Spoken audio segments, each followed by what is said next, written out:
2 days ago, I released a video sharing everything we knew about RLCS 2024, the upcoming season of Rocket League's premier esport. At the time, I had a mix of optimism and some concerns, but most of those concerns stemmed around the potential for a delay to the start of the season. If only I knew what was coming, as today, Psyonix announced the upcoming season and the community is in shambles. It's a classic case of be careful what you wish for. Had I known the contents of this upcoming announcement, I wouldn't have been nearly as excited for it, as this is a step down in nearly every category. The RLCS is going to have less regionals, it's going to have less LANs, there's going to be less teams at the LANs, and there's going to be less prizing.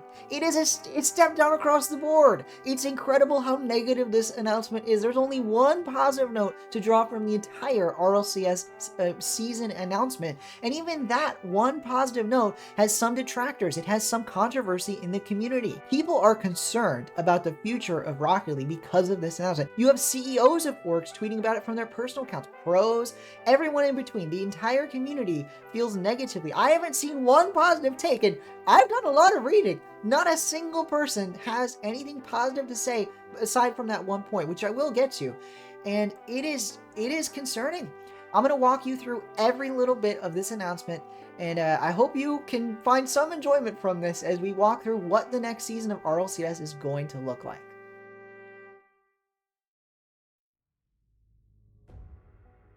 So let's start at the top. First thing they said is the new season is coming. Read up on everything about this upcoming season. And then they mentioned it has a global prize pool of $4.3 million. Now that sounds like a lot of money, and it is a lot of money, but it is actually less than last year. Now, it is a rarity in the esports market we have today for prize pools to be going up, but last season they had $6 million in prizing. This season, they have almost $2 million less than that. It's a step down. And it just keeps going downhill from here. But let's keep reading. So they streamlined the format. Now, some people might like this. It's not necessarily a negative in terms of a format, but the negative is that we're losing a part of the season. Let me explain. They're chopping down from 3 splits to 2 splits. So what that's going to mean is you're going to have 3 regionals, then a major, then another 3 online regionals, then another major. I should clarify, these majors are international LAN, so there will be teams flying out to locations, same as last season, but we're only going to get 2 of them instead of 3. It's not going to be fall, winter, spring. It's going to be winter, or not even winter. It's RLCS Major 1, RLCS Major 2. They didn't even give them names. It's just Major 1, Major 2, and then the World Championship. And as we go further, I'm just glad there still is a World Championship, to be frank. So as we keep going here, they say to qualify for each RLCS major, there will be 3 online open qualifiers. Yeah, I've been calling them regionals, but from now on, we're not going to be calling them regionals because this is part of the announcement. They're open qualifiers now. The entire thing is an open qualifier. So that means there are no guaranteed spots. You win regional 1, you're right back into the open qualifier. I think that's another step back for the esport. Now, the one positive to this is if you're, if you miss out on the first couple open qualifiers, you still got the 3rd open qualifier. You still got the rest of the season. Every, online tournament is an open qualifier. But that means we're going to see more fluctuation in which teams make it. The Invitational was supposed to make it easier for casual viewers. The 3rd regional in a split was going to have the same teams as the first 2, or mostly the same teams anyway. That's not the case anymore. You could theoretically approach 32 teams making a regional if it got extra chaotic. Especially in some of the non-NA, non-EU regions, they tend to be more chaotic. They tend to have more movement if you're not in that top 6, that top 8, depending on the region. So we could be seeing completely chaotic top 16s in the RLCS because of this change. Next up, you have a 16-team Swiss to determine the top 8. I actually like the Swiss. This isn't a bad thing. I just don't like that they're calling this part of the open qualifier. It's all part of the open qualifier. It doesn't make a difference, but it could make a difference on what gets broadcast. Now, I'm going to talk about what gets broadcast later because there's more. There's more. Additionally, after you get to the top 8, it's a single elim bracket to determine the winner. Now, a lot of people like 8-team single elim. I know it's a popular format. I don't mind it myself. I don't like that that's going to be the same format for every online regional and every LAN, including the World Championship. So they talk about how do you get to the major? They say you get RLCS points awarded to the top teams at the end of each open qualifier. After each major's third open qualifier, the top teams in each region, determined by their regional RLCS point standings, will qualify and compete internationally in the next in-person major. Now, this could be a typo, it could be a mistake, but I see that it's regional RLCS points that qualify you for the major. That means that I think after one major, the points don't count for the next major. And if you do well in major number 1, those points don't help you get into major number 2, which means there could be different teams attending each major. At least that's the way they've made it seem, which is, again, the opposite of the direction they were going last season. Last season, they were trying to make it where if you were at the top, it was easier to stay at the top. They guaranteed some team spots. This season, it's like the complete opposite. If you could do well in the first half of the year and completely bomb the second half of the year and not make the major and maybe miss Worlds too, that all the points do add up for Worlds, but again, I'm getting ahead of myself. Let's get right into it. Major qualified teams. You got 4 teams from NA, 4 teams from EU, 2 teams from MENA, 2 teams from OCE, 2 teams from South America, 1 team from APAC, and 1 team from Sub-Saharan Africa. Now, a couple things, or 2 or 3 things, should jump out at you immediately. Number 1, the region that just got the top 4 spots in the World Championship, 1 through 4, all 4 of them, Europe, lost a spot. Yes. The World Championship region that had the top 4 is down to 4 spots. Now, that's crazy. They got 4 out of 4, the top 4 at the World Championship, and I know some of their other teams actually underperformed. I mean, G1 lost to Elevate, it happened. But at the same time, again, this was the region with the top 4 out of 4, and it's like they're getting punished. They lost a spot. Now, it was for a good cause. Same thing for North America. They lost a spot. That's also, a lot of people are not happy about that. I'm not happy about that either. I don't think any region should be losing spots, but I think it's a little more, it probably stings a little more if you're a European team. That said, it was for a good cause, but it's like, surely you could have just expanded instead of taking away, but well, I digress. Let's get into it. The one positive note, and I think this is a major, I'm very happy they made this change. They added a spot for Middle East, and they finally gave Sub-Saharan Africa a spot. Big deal to finally get a major spot for Sub-Saharan Africa. It wasn't really a true RLCS region until it was on equal footing with the other regions. And what I mean by that is I think every team deserves a chance to fight for these international titles. Now, we all know the Sub-Saharan African team is not going to do well this season. It might take a long while before the region is competitive, but it will never be competitive if they aren't given the chance to be. So I think it's a good move there. 1 team from SSA, and also they added a team from MENA. We have seen a Middle East team get second place. Excuse me.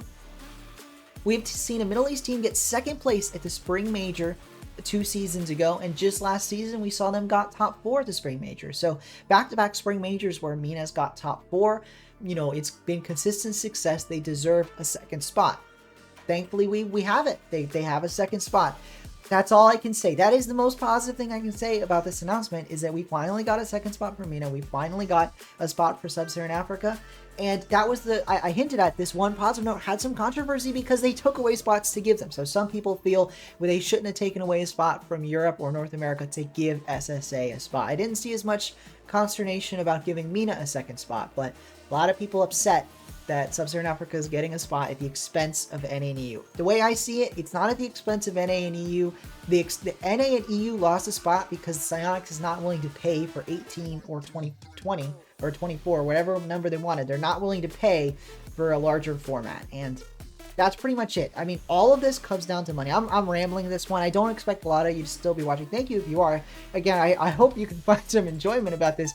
Not so great news, but that is the enjoyment. MENA doubled, not necessarily doubled their chances, but I think that significantly improves their chances of winning a major at some point. I mean, you gotta, one team puts a lot of onus on that single, those 3 players to win a major. It's a huge, weight on your shoulders. I think that's lifted a little bit when you got 2 teams representing your region. All right, let's keep rolling. 16 team switch to determine the top 8 teams in the major, as I mentioned, and then an 8-team single elimination bracket to crown the major champion. So same format as all of the open qualifiers. And then after the second major ends, the top teams with the most cumulative points from the entire season will then be invited to the World Championship. Exciting. I do like we still have a world championship, but let's talk about the next big elephant in the room. There's only 16 teams at the world championship. It's the exact same number of spots.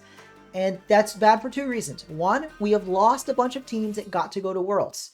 I mean, that's just a plain negative. We're losing out on competitive Rocket League at the best time of the season, the World Championship, the most important tournament of the year, and we've cut out, what, 8 teams?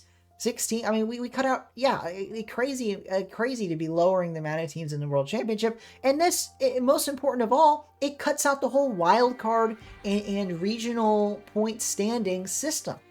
Before, the majors mattered, not just for you, but for your entire region. You could be at home cheering your team, your region on in that second major because you know it could earn you a spot in the World Championship. No longer, that is no longer the case, as now the number of spots in the World Championship is locked in. And that means that there's the only scenario someone at home has a chance at the World Championship on the line, and they're going to be rooting for their region team to lose. So, a really negative change there. It takes away one of the best dynamics, I think, modern Rocket League, and I mean, the two most recent seasons post-COVID, it takes away one of the most, enticing parts of the format. The regional standings, the fact that the major points your regions earned added up, and if you wanted the number 1 overall seed, your region had to do the best at the majors. I mean, it's still likely to be the case in terms of seeding, but you losing those extra spots for your region is crazy. It's really not a great change, and I'm not looking forward to how this impacts Rocket League moving forward. Next up, let's talk about pricing. So as I mentioned, the pricing has gone down. Now, you may have noticed, and it is true, there are less regionals, less events. So that does mean it kind of counterbalances it a little bit. The events themselves will likely have the same, if not a little bit more, in terms of pricing, but that's because they cut out an entire split of pricing. One other thing they did that will decrease the amount of money the top teams are getting is they have widened the prize banding.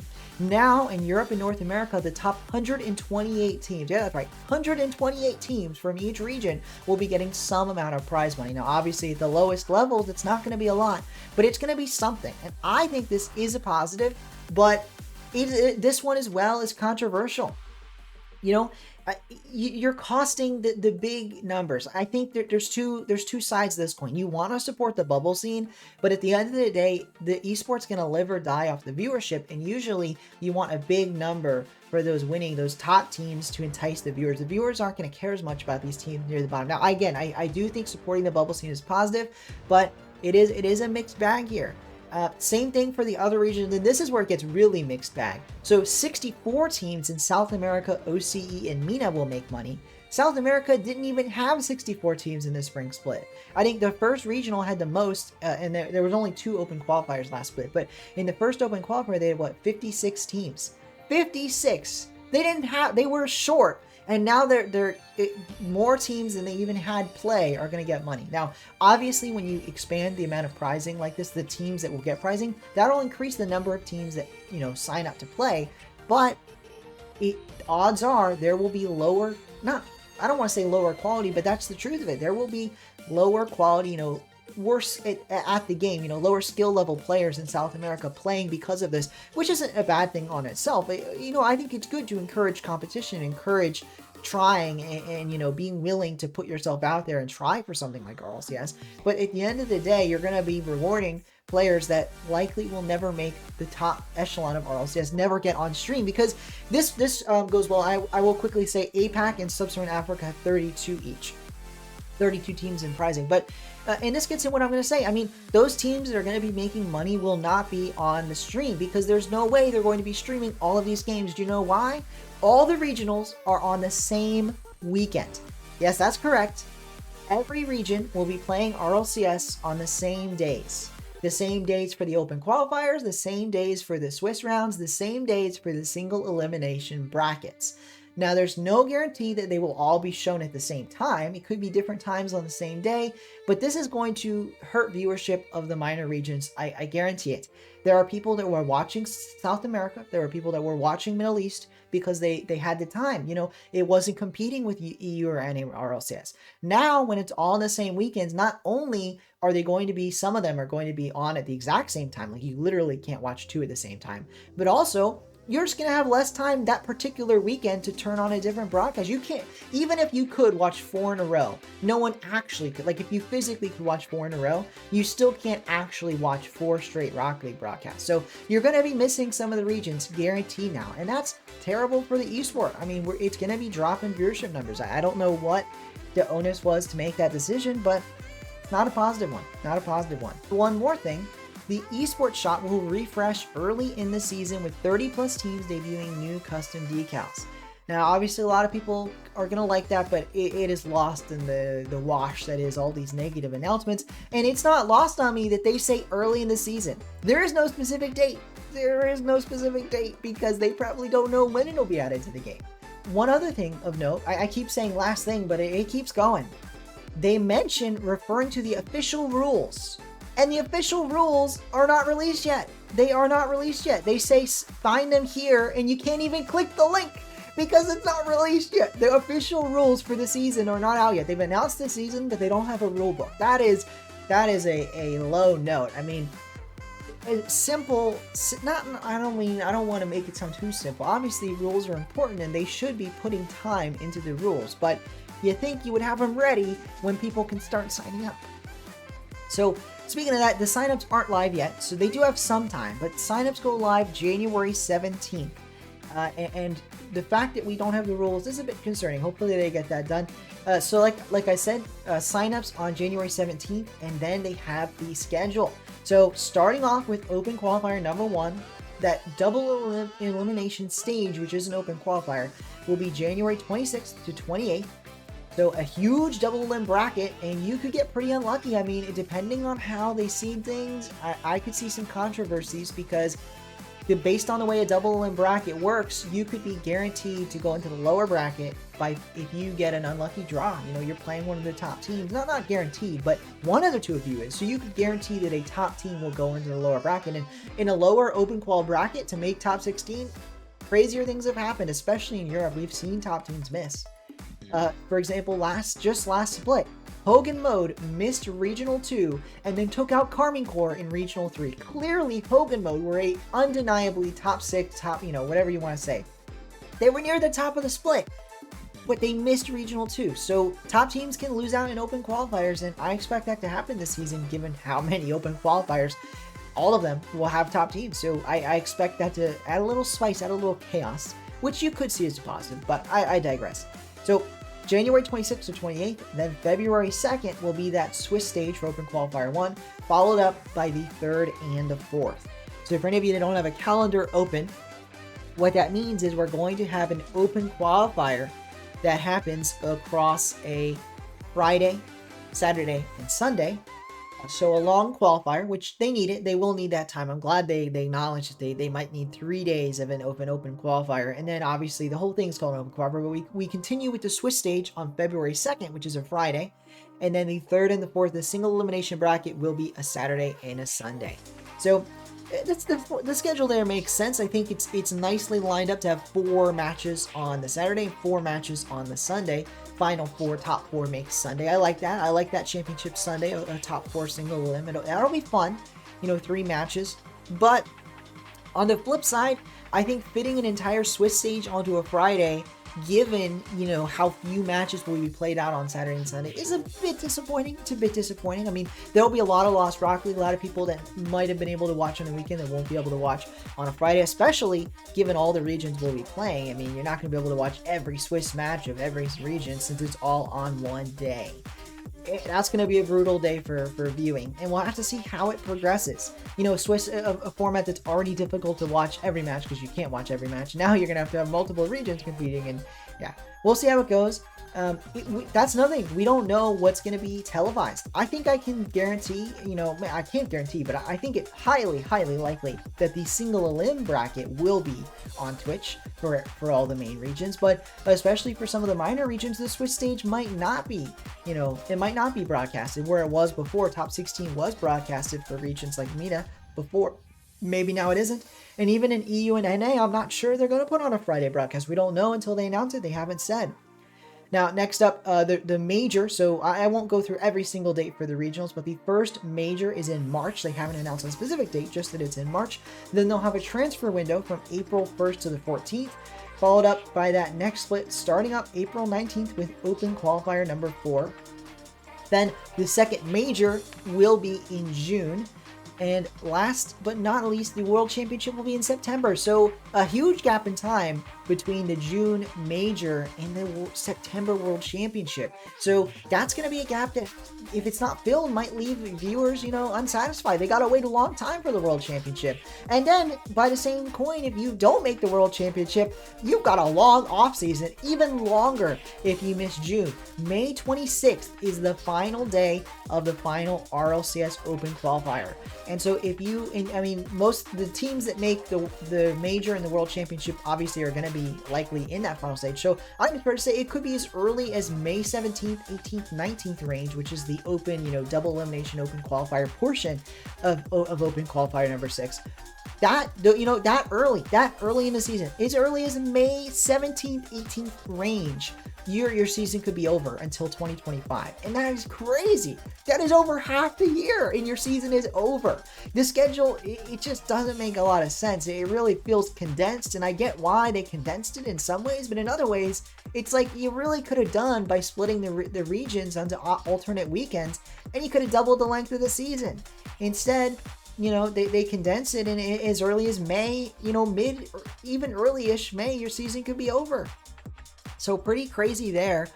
And all in all, it's just negative. I mean, that's pretty much the whole announcement. The other thing they said is English broadcasts will still be on Twitch, YouTube, TikTok, and in Fortnite's Legend Landing Island. Of course, they're mentioning Fortnite's island. And if that's indicative of anything, I think it is indicative that we are moving forward with Rocket League X Fortnite type, esports events. Now, obviously they didn't say that, but I think that's the vibe I'm getting. That's what I predicted in my last video, and I think that is going to continue. It does seem like Fortnite is the golden child of Epic, and they want to roll Rocket League right into that at the expense of Rocket League. So we'll see how the season goes. Sorry this was such a downer video. It really just wasn't positive news, but there were some nice tidbits in there. And one thing I can say is I still am excited that the season is getting started soon. I'm still going to be watching Rocket League esports. I still want RLCS to succeed in spite of everything, and I hope you do too. Let me know your thoughts in the comments. This is a crazy time. These are major changes. I want to hear what you think of everything, because I'm sure, maybe some of you have a more positive outlook. Let me know if you're really excited and what you're excited about, because I want to get just as excited as you are. On the other hand, if you're not excited, let me know too, because I'm sure there's all kinds of hijinks that'll go on this season, and I want to, if you have a crazy prediction, let me know, all that good stuff. I'm going to start putting out videos. It's been a bit, so if you're still listening, this is going to be enticing to you. It's been quite a while. I'm going to get back into predicting RLCS, especially now that it has been announced. I'm going to start off with a few interesting ones, so stay tuned for some fun prediction videos, a couple that may be, regional based, maybe one or two that are more international focused, and I'm excited. I hope you are too. So look out for that. Thanks again for watching. I hope you enjoyed, and I'll see you guys in the next video. Have a good one.